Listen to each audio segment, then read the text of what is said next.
కానీ రేవంత్ రెడ్డి గారు ఎంతసేపు ఎదుటి వాళ్ళ మీద బాడీ షేమింగ్, నువ్వు పొడుగెక్కున్నావు, నువ్వు అద్దాలు పెట్టుకున్నావు, ఏంది చిల్లర మాటలు, నువ్వు ముఖ్యమంత్రివా ఏమన్నా స్ట్రీట్ రౌడీవా? స్ట్రీట్ రౌడీలు కూడా నీకంటే మంచిగా మాట్లాడతారు.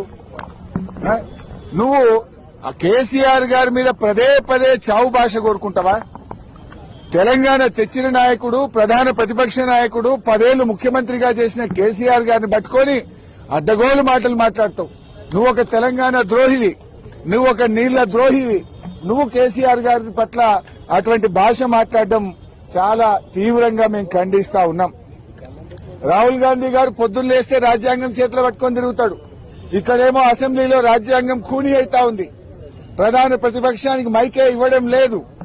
అందువల్ల మేమందరం కూడా ఇక ఈ శాసనసభలో కూర్చున్నా వేస్ట్, మైక్ ఇవ్వకుండా ముఖ్యమంత్రిని తిట్టద్దంటాడు.